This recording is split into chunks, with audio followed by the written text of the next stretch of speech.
చిన్నప్పుడు తల్లిదండ్రులు, కరెక్ట్. పెళ్ళైన తర్వాత వైఫ్, తర్వాత పిల్లలు, అవును.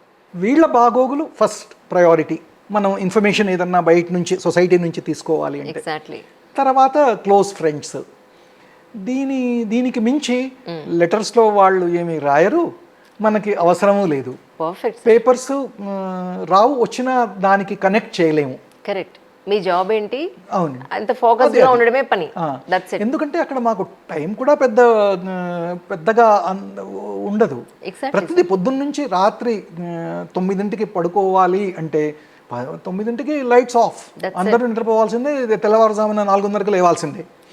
అంత బిజీ షెడ్యూల్లో మన క్లోజెస్ట్ ఎవరైతే ఉన్నారో ఫోక్స్, ఫ్యామిలీ, వాళ్ళ గురించి తప్ప మిగతాది అంతగా తెలుసుకునేది లేదు. ఇప్పుడు మీరు ఈ మాట చెప్పాక నాకు అనిపిస్తుంది ఏంటంటే, యాజ్ అ జర్నలిస్ట్గా ఈ సొసైటీలో ప్రతి వ్యక్తి వాళ్ళ కుటుంబానికి ఒక సైనికుడిగా అయితే, వాళ్ళు చేసే పని వాళ్ళ ఫ్యామిలీ, ఈ రెండూ కాకుండా ఇంకొక ఫోకస్ పెట్టుకోకుండా ఉంటే తన పని, ఎగ్జాక్ట్లీ వాళ్ళ పని వాళ్ళ ఫ్యామిలీ, దట్స్ ఇట్, రెండే అవునండి పెట్టుకున్నప్పుడు ఆ కుటుంబం పైకి వస్తుంది, దానివల్ల సొసైటీ పైకి వస్తుంది, దేశం పైకి వస్తుంది. Absolutely sir, absolutely. లేకపోతే దాన్ని విమర్శించి వాళ్ళు ఏం చేశారు, వాళ్ళు సరి చేశారా లేదా, దానివల్ల క్యాన్ యూ ఇన్ఫ్లుయెన్స్ ఇట్?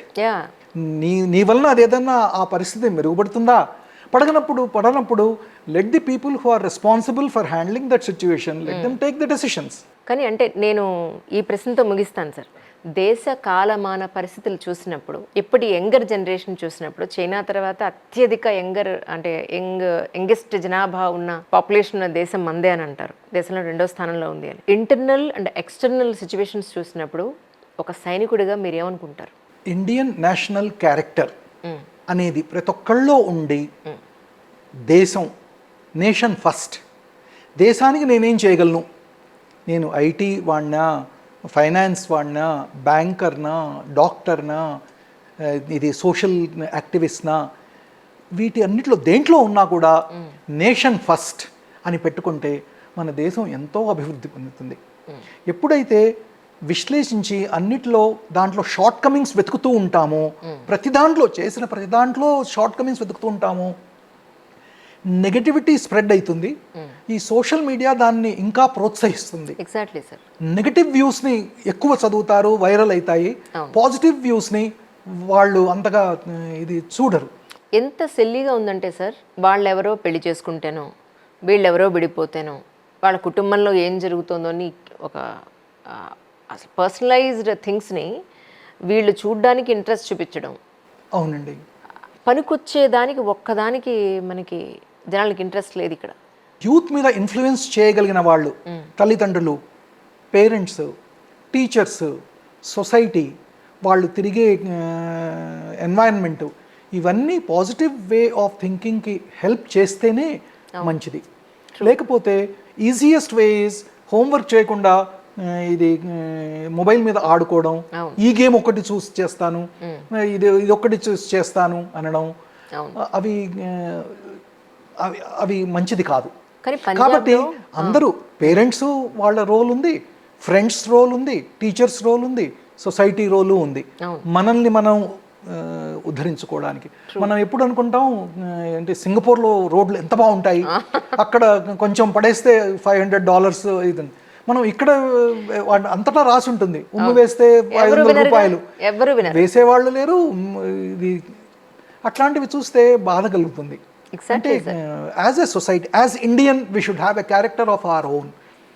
ఏవైతే మన స్క్రిప్చర్స్లో చెప్పారో అవన్నీ ఇంబైబ్ చేస్తే, ఏవైతే మన లీడర్స్ చెప్పారో, గాంధీ గారు కానీ చెప్పినవి ఇంబైబ్ చేస్తే, our life will be more peaceful and more satisfied.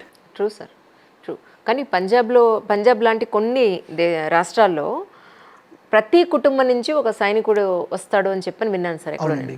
కానీ మన తెలుగు రాష్ట్రాల్లో కొంచెం తక్కువనే చెప్పాలి.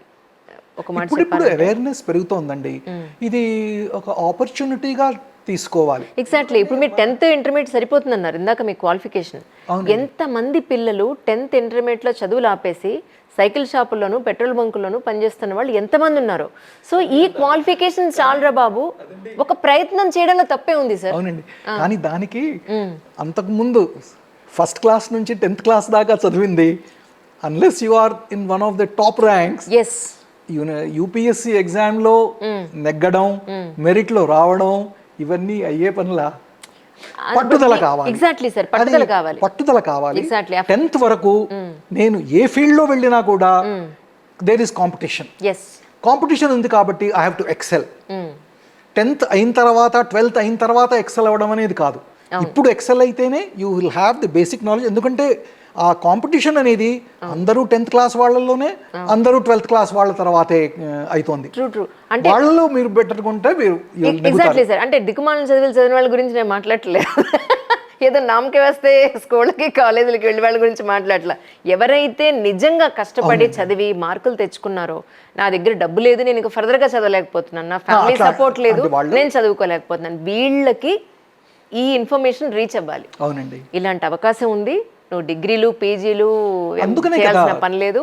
దేశంలో ఇది జాబ్స్ లేవనే మాక్సిమం బీహార్, యూపీ, హర్యానా,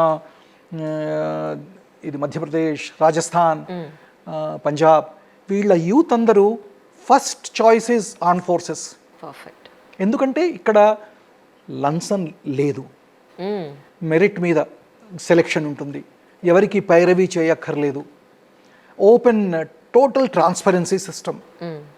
నువ్వు నెగ్గగలిగితే ఎక్సలెంట్, నువ్వు చేరిపోతావు. కానీ దీంట్లోనే కొన్ని సిబిఐ ఎంక్వైరీస్ నేను కూడా ఆర్డర్ చేశాను.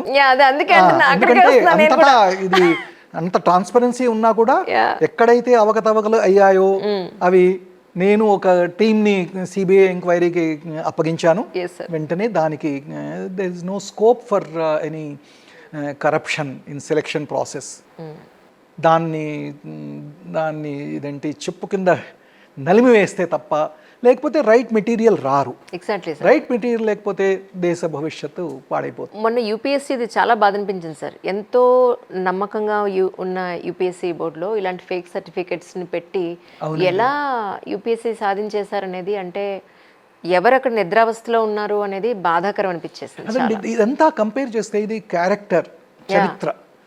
క్యారెక్టర్ అన్ని కరెక్ట్గా ఉంటే అన్నీ దాంట్లోనే వచ్చేస్తాయండి. డిసిప్లిన్ వస్తుంది, ఆనెస్టీ వస్తుంది, సెల్ఫ్లెస్నెస్ వస్తుంది. అన్ని ఆ ఇండియన్ క్యారెక్టర్ అనేది మన యువతలో ఇది ప్రతి ఒక్కళ్ళు దానికి దోహదం చేయాలండి. సొసైటీలో ఉన్న ప్రతి ఒక్కళ్ళు, పొలిటికల్ లీడర్షిప్ నుంచి మన ఎడ్యుకేషనల్ అకాడమిషియన్స్ అందరూ చేయాలండి.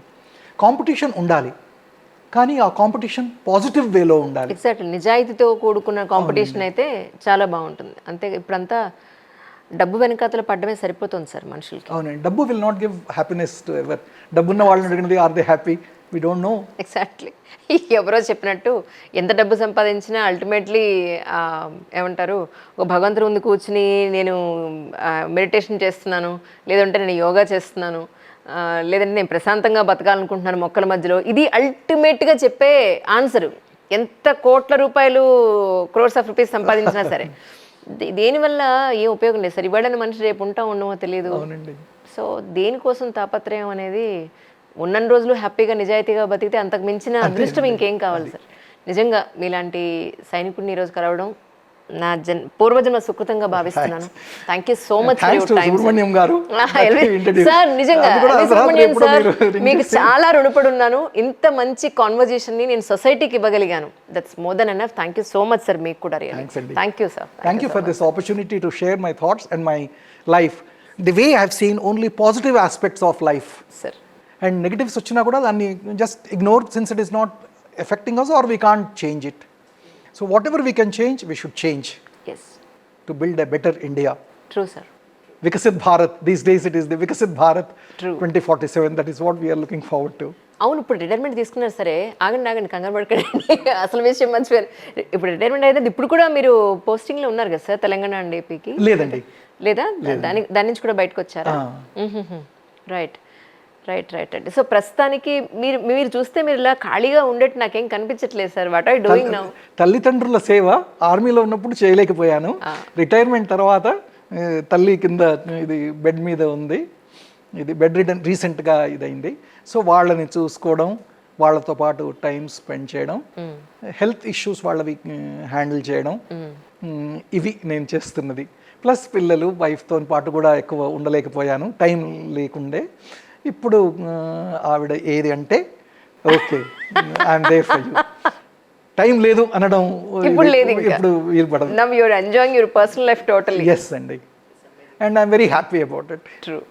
మీ నవ్వులో ఎంత స్వచ్ఛత ఉందో మీ మనసులో అంత స్వచ్ఛత నాకు అనిపిస్తుంది నిజంగా. I'm so blessed to meet you today sir. Thank you sir, thank you so much. Thank you very much.